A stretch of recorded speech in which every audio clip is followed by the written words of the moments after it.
What this number does not show you is the cost of survival. In some cases, there are grieving family members who made it through the virus, but are still mourning the loss of someone they knew and loved. WHAS 11's Ramy Cohen introduces us to a young man who's recovering from what's called survivor's guilt.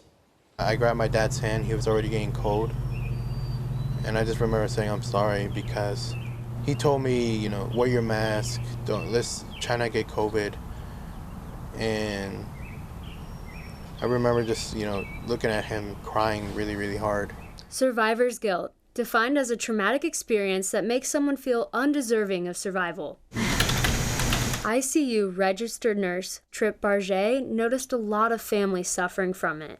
I literally saw it and heard it from countless family members, and you just try to reiterate that it's not their fault. That's what survivor's guilt is. It's blaming yourself for something that's beyond your control. Amy Mudd, a licensed clinical social worker, considers it to be a symptom of a horrific event. It's really just a reaction to something traumatic happening and trying to make sense of that. And sometimes without help, we can start setting up some negative thought patterns around that. On January 31st, 2021, Rax Miek died of the coronavirus, leaving behind his wife and 8 children, as well as his donut shop here in Bullitt County.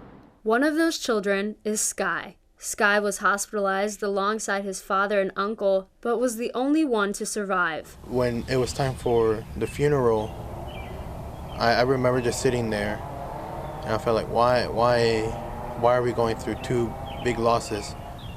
And it's because of me, because I'm the one who had COVID. I'm the only one who got to walk out of the hospital. Survivor's guilt isn't permanent. Mudd says there are ways to cope and get through it. So searching to reconnect with, yes, that is true. There was something horrible that happened, but where's the good still? And reconnecting some with that. Looking for opportunities to give back and contribute in some way.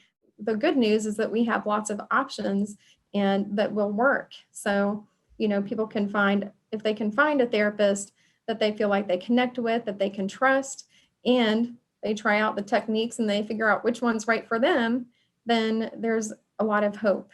And in Sky's case, he has chosen to follow in his father's footsteps and care for others.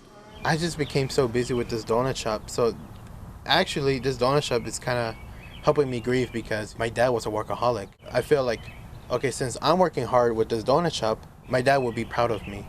In Sky's opinion, talking to someone can make a world of a difference. Don't feel afraid that somebody's going to judge you for it.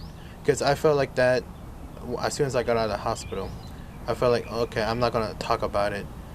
But the more I talk about it, the more I feel better that I can get something off my chest. So just talk to somebody who will listen.